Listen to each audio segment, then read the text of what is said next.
Olá pessoal, como vocês estão? Meu nome é Bruno Sankey. Como eu disse a vocês uma vez, a cada 2 semanas, eu estarei trazendo aqui no YouTube um vídeo sobre psicologia. Neste vídeo nós estaremos estudando sobre o que na psicanálise a gente denomina como fase anal ou estágio anal do desenvolvimento psicossexual. Eu já peço a você que deixe o seu like no vídeo, se inscreva no canal caso ainda não seja inscrito e ative o sininho a fim de receber novas notificações. Um conceito importante da psicanálise é o conceito de pulsão. A pulsão ela está no limite entre o somático e o psíquico, e é o nosso impulso para agir. A pulsão, então, ela geralmente tem sua fonte no corpo, mas ela ganha um significado psicológico. Por exemplo, uma excitação, uma necessidade fisiológica, como a necessidade de comer, ela pode se revestir de um significado psicológico. Por exemplo, como comer um pedaço de bolo de chocolate. Nós não comemos o pedaço de bolo de chocolate apenas para satisfazer a necessidade biológica de alimentação, mas nós também comemos o bolo de chocolate a fim de satisfazer uma necessidade também psicológica, daquilo que o bolo de chocolate representa, do prazer que o bolo de chocolate traz. Assim, nós denominamos pulsão aquilo que está relacionado a um impulso para agir de modo a encontrar uma satisfação psicológica, mas geralmente esse impulso tendo origem em uma excitação fisiológica ou biológica. A pulsão mais fundamental do ser humano não é a sexualidade. Muitas pessoas acham que o foco da psicanálise é a sexualidade. Isso não é verdade. Na verdade, a pulsão mais fundamental do ser humano é a pulsão de morte ou pulsão de autodestruição. Qual que é o objetivo principal da pulsão? É encontrar um estado de não excitação, um estado em que não há nada incomodando, nenhum tipo de excitação fisiológica, nenhum tipo de excitação psicológica. É um estado de perfeita tranquilidade, um estado sem excitação, uma espécie de retorno a um estado inorgânico, no qual nada vem afligir o sujeito. Pense, nós estamos a todo momento sendo bombardeados por excitações que vêm do nosso corpo, seja do mundo externo, afetando os nossos sentidos, afetando a nossa visão, afetando o nosso tato, afetando a nossa audição. Toda hora está chegando informações sensoriais a nós, também de estados internos do nosso corpo, das excitações do estômago, das excitações da bexiga, das excitações do intestino, das excitações de diferentes músculos e mucosas e membranas do corpo. Nossa mente está sendo a todo tempo bombardeada por excitações. E qual que é o principal papel da pulsão? Encontrar um estado de zero excitação. No entanto, esse estado de zero excitação é um estado impossível. É impossível matar completamente todas as excitações. Por essa razão, a pulsão de morte ela se modifica em pulsões parciais, que buscam uma satisfação parcial. Talvez eu não possa encontrar um estado de zero excitação total, mas eu posso matar a fome e encontrar uma satisfação parcial dessa pulsão. Eu posso matar uma excitação momentânea de fome.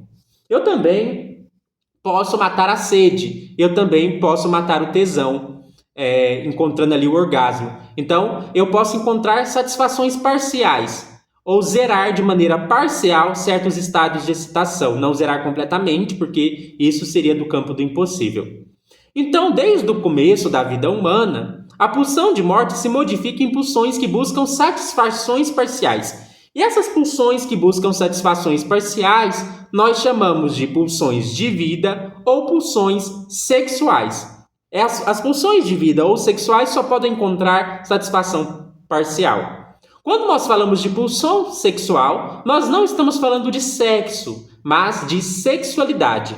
A sexualidade para a psicanálise é mais ampla do que o sexo. Sexualidade para a psicanálise é qualquer satisfação prazerosa que não se reduz ao mero atendimento de uma necessidade fisiológica. Sexualidade para a psicanálise, portanto, é qualquer tipo de excitação prazerosa que não se reduz à satisfação de uma necessidade fisiológica. Então, de novo, o exemplo do bolo. Eu como bolo só para satisfazer a fome? Só para satisfazer a necessidade fisiológica? Não, eu também como bolo pelo prazer do bolo. Por que o Freud resolveu também chamar isso de sexualidade? Porque o Freud acredita que o sexo é só um tipo de satisfação desse tipo. Portanto, o sexo, quando a gente transa, a excitação que a gente encontra nos genitais é só para satisfazer uma necessidade biológica, como a necessidade de reprodução? Não, a gente não faz sexo só para procriar. A gente também faz sexo pelo prazer do sexo. Então, nós podemos perceber que a fome é do mesmo tipo. A gente não come só para satisfazer a fome. A gente come pelo prazer de uma taça, de um pedaço de bolo. A gente bebe não só para satisfazer a sede, mas também pelo prazer de uma taça de vinho. Por isso, Freud resolveu dizer que o sexo é só um tipo de coisa dentro de um tipo maior. É só um exemplar dentro de um tipo maior que ele denominou como sexualidade. Sexualidade, portanto, não é sexo. Sexualidade é qualquer tipo de satisfação prazerosa que não se reduz a uma satisfação de uma necessidade biológica ou fisiológica. Ao longo do desenvolvimento psicológico, certas regiões do corpo, toda e qualquer região do corpo pode ser uma região de prazer. No entanto, ao longo do desenvolvimento psicológico, certas regiões do corpo têm um predomínio como uma região de prazer, pela simbologia que essa região tem nesse período de desenvolvimento. A primeira região de prazer predominante do bebê é a boca. Ali nós temos a amamentação, o significado da amamentação, da união da mãe com o bebê. No entanto, nos primeiros 18 meses, mais ou menos, do bebê, a boca é muito central. O bebê leva tudo à boca, o bebê mama a chupeta, o bebê mama o dedo. Então, a boca é uma região de prazer. Se o bebê... Por que a gente pode chamar isso de sexualidade? Como eu disse, sexualidade é qualquer satisfação prazerosa que não se reduz a uma mera satisfação de uma necessidade fisiológica. O bebê, ele mama só por causa do leite? Não, porque senão ele não chupava o dedo, porque senão ele não chupava a chupeta. O bebê também mama porque é prazeroso mamar. No entanto, a partir mais ou menos dos 18 meses de idade, isso pode variar, cada pessoa é única, né? Mas mais ou menos ali, a partir dos 18 meses de idade, uma outra coisa que não é mais a amamentação passa a ser importante para o bebê, que é o controle dos esfíncteres. O que é o esfíncter? O esfíncter é a musculatura do ânus, né? Aquela musculatura que é um anelzinho que você pode segurar o cocô ou soltar o cocô. Então, a partir mais ou menos dos 18 meses, a criança ela começa a aprender a segurar as fezes ou soltar as fezes. Isso pode ser uma atividade prazerosa. Isso pode ser uma atividade que gera algum tipo de excitação ou de prazer. Não devemos pensar aqui em excitação como sexo. Não é sexo. É claro, na vida adulta, né, uma pessoa ela faz sexo anal, ela sente prazer do sexo anal, mas aqui a gente não deve entender esse prazer anal como um prazer do sexo, mas como um prazer de sexualidade nesse sentido mais amplo. Ou seja, um prazer ali naquela região que não se reduz a uma mera satisfação biológica. A criança ela caga, é verdade, ela solta as fezes, mas isso de cagar tem um significado simbólico, um significado psicológico. Assim como comer um pedaço de bolo é mais do que matar a fome, para o bebê, para a criança nessa idade, cagar é mais do que só satisfazer uma necessidade fisiológica de excreção. Ali, para a criança, tem algum significado que vai além da mera satisfação da necessidade fisiológica. Nesse período, então, o que a fase anal vai se destacar? Então, a fase anal vai ser esse período que a criança está aprendendo a controlar o esfíncter, ela encontra uma certa satisfação, o cocô para ela tem uma certa simbologia, um certo significado. E aí aparece, então, a questão da defecação, né? A criança, ela defeca, ela caga. E qual que é a importância do cagar, né? Vamos pensar no valor simbólico das fezes como uma dádiva. Vamos pensar o seguinte, você é um bebê. Você caga. O que acontece quando você caga? Geralmente, a criança, o bebê, ele usa fraldas. Então, ele caga na fralda. O que acontece quando o bebê caga na fralda? A mãe vem, ela pega a fralda, embrulha a fralda, pega um paninho, um lencinho, limpa o bebê, pega essa fralda e leva com ela. O que é importante da gente pensar aqui? Se antes o papel da mãe, aquilo em que a mãe mais se destacava era chegar com o seio, colocar o bebê no colo e amamentar, agora a mãe cumpre uma outra tarefa. A mãe vem e eu cago e ela pega, embrulha ali a fralda e leva com ela. É claro que antes eu cagava. Mas antes, o que se destacava mais, o papel da mãe que mais se destacava para o bebê era a amamentação. Só que agora, em que a criança está aprendendo a controlar os esfíncteres, O papel da mãe que mais se destaca é o papel de ela vir e pegar a fralda, limpar o bebê, higienizar esse bebê. Percebe que nesse momento a criança ela tem um certo controle, né? Ela pode, em alguma medida, antes ela não conseguia fazer isso. Ela vinha vontade de cagar, ela cagava. Era uma coisa bem fisiológica. Mas agora não, ela pode controlar. Ela pode segurar o cocô. Ela pode segurar o cocô por mais tempo. Então, se a criança está precisando de atenção da mãe, o bebê ali está precisando de uma atenção da mãe, ele pode segurar o cocô para cagar quando ele quer que a mãe venha. Percebe então que as fezes, elas se revestem de um novo significado. O cocô que eu faço é aquilo que faz com que minha mãe venha cuidar de mim, faz com que minha mãe venha me limpar, faz com que minha mãe venha embrulhar ali na fralda. Alguns psicanalistas vão ver nisso daí um significado psicológico quase de um presente. Então, eu caguei, eu produzi alguma coisa, o bebê produziu alguma coisa, e minha mãe vem quase que como que embrulha aquilo e leva com ela. É importante a gente ter em mente que para o bebê não existe ainda uma noção de que o cocô é sujo, o cocô é algo ruim, o cocô é algo que não pode tocar, o cocô é algo... A criança ainda não tem essa concepção, né? É nós que olhamos para o cocô com nojo, é nós que olhamos para o cocô com eca. O bebê não, o bebê ele olha para o cocô como uma coisa que ele produziu, como uma coisa que a mãe veio, trouxe, uma coisa que traz o afeto da mãe. Então o cocô, a gente pode imaginar que ele se reveste de um significado especial. E que ele, de alguma maneira, ele traz a mãe para realizar essa tarefa de limpar o bebê e levar o cocô com ela. Tanto é que a criança não vê o cocô como uma coisa ruim, né? Que algumas crianças brincam com o cocô. Então, algumas crianças pegam o próprio cocô, se sujam com o próprio cocô, se lambrecam com o próprio cocô. Então, no primeiro momento, é importante a gente ter em mente que para o bebê, o cocô não necessariamente é uma coisa impura, é uma coisa nojenta. Quem que vai dar essa ideia de cocô, que o cocô é uma coisa nojenta? É o adulto, né? Que vai dizer assim para a criança, não pode, cocô é errado, não pode mexer, é sujo, fede, é ruim. A gente pode até pensar, isso é claro que a gente especula, né? Que algumas crianças, quando aprendem que o cocô é ruim, eu não posso brincar com o meu cocô, eu não posso pegar o meu cocô na mão, eu não posso passar o meu cocô em mim. Alguns pais, né, conseguem resolver esse problema substituindo o cocô por outra coisa, né? Então, assim, já que eu não posso brincar com o cocô, será que eu posso brincar com a massinha? Será que eu posso brincar com a moeba? Então, a gente pode pensar até que ponto, né, a moeba, a massinha, é uma forma da criança poder brincar com aquilo que parece cocô, mas não é cocô. Talvez, então, aqui, se nos primeiros anos de vida, nos primeiros meses de vida, o seio é o que é importante, mamar é o que é importante, e o brinquedo que a criança gosta é a chupeta, porque a chupeta ela pode mamar. Talvez nesse período de vida, ao invés da chupeta, a criança gosta de um outro tipo de brinquedo, né? Uma massinha, uma moeba, uma coisa que ela pode pegar, apertar.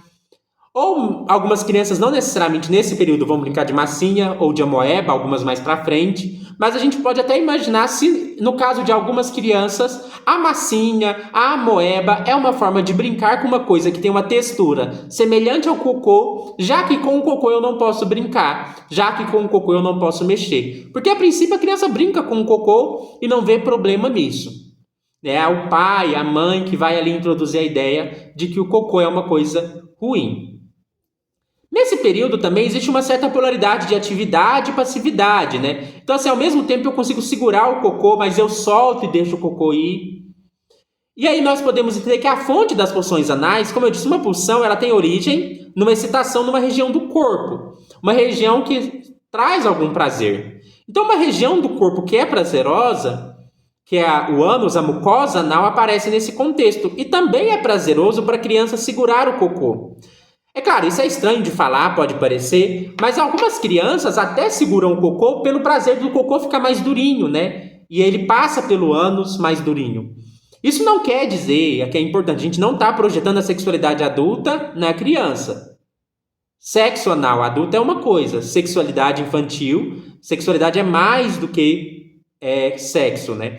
Então dizer que o feto, quer dizer, dizer que o bebê, a criança já Ela sente um prazer anal, não é querer colocar a criança no mundo do sexo anal, né? É importante dizer isso. Mas é dizer que aquela região dá prazer. E uma forma de encontrar prazer na região anal é justamente essa coisa de poder segurar o cocô para que ele fique mais durinho, para que ele passe pelo ânus e gere algum tipo de excitação, gere algum tipo de prazer. Algumas pessoas na psicanálise dividem a fase anal em duas fases. É claro que essas fases se sobrepõem e é uma distinção didática. A primeira fase está relacionada mais a evacuar, né? Então, o prazer de deixar o cocô ir embora, o cocô vem e eu deixo ele ir. E a segunda fase já está mais ligada a reter o cocô, conseguir segurar o cocô. É importante dizer que a fase anal talvez seja a fase em que a criança vai entrar em contato com os primeiros conceitos de sujo e limpo, nojento e ok. E também vai ser o primeiro período em que a criança vai lidar com isso de poder controlar, reter e soltar. Então, assim, algumas pessoas na psicanálise acabam adotando uma perspectiva que a gente chama de psicanálise selvagem ou psicanálise silvestre. Que é o quê? É tentar estabelecer relações de causa e efeito simplistas que supostamente valeriam para todo mundo. Então, algumas pessoas exageram um pouco a falar da fase anal, né? Algumas pessoas dizem assim, sabe por que na vida adulta você é uma pessoa que retém dinheiro? É porque na fase anal você retinha o cocô. Sabe por que você é uma pessoa liberal, que libera geral? É porque na fase anal você liberava o cocô.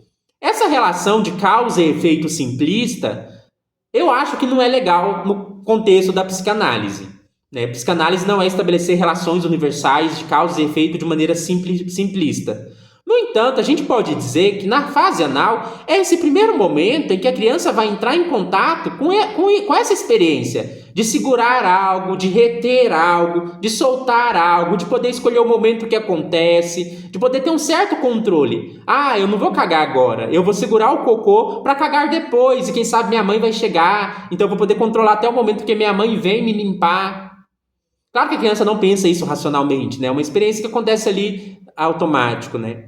Então, essa experiência de poder ter um certo controle sobre a própria experiência aparece aqui. Então, são as primeiras experiências nas quais nós temos essa experiência de controle, de reter, de soltar, de escolher, de controlar. E também, essa é a fase em que a gente tem as primeiras experiências do sujo, nojento. Então, a gente entra em contato com não pode tocar nisso. Isso é nojento, isso é sujo, isso é impuro. Então, talvez as experiências da fase anal sejam importantes no sentido assim de que é o primeiro momento em que uma pessoa entra em contato com esses significados. Não quer dizer que isso daqui vai ser determinante do que a pessoa vai ser no futuro. Não quer dizer que se uma pessoa retém dinheiro é porque a fase anal dela é mal resolvida. Essas relações simplistas de causa e efeito não são legais. Por outro lado, nós podemos dizer que é sim uma fase importante na qual aparecem essas primeiras experiências com as noções de nojento e limpo, sujo e impuro, ou também com as primeiras experiências de controlar, de segurar, de soltar. Então, a fase anal é a fase ligada a essas primeiras experiências. A fase anal ela vai ali durar dos 18 meses, talvez mais ou menos até os 4 anos de idade. Então, é uma fase que é muito importante isso, de segurar o cocô, da criança aprender a controlar o esfíncter. E também vai ser esse primeiro momento em que a criança vai entrar em contato com esses conceitos de limpo e sujo e também de controle, de poder controlar, de poder segurar ou de poder soltar. Algumas crianças dão muito valor ao cocô, né? O cocô tem um significado muito especial para as crianças nessa idade. Já ouvi a história de um bebê, né? Que uma criança, né? Ela fez cocô no vaso e aí ela fez o cocô e aquele cocô significava muito para ela. E aí o pai foi ali, não, tem que dar descarga, né? E a criança, não, mas o cocô vai embora. E aí o pai chega e fala assim, tchau, fala tchau pro cocô. Eu não sei se foi um vídeo que eu vi assim, né? E a criança fala, tchau, cocô. Então talvez esse seja também um momento legal, assim, para os pais comunicar alguns conceitos para a criança.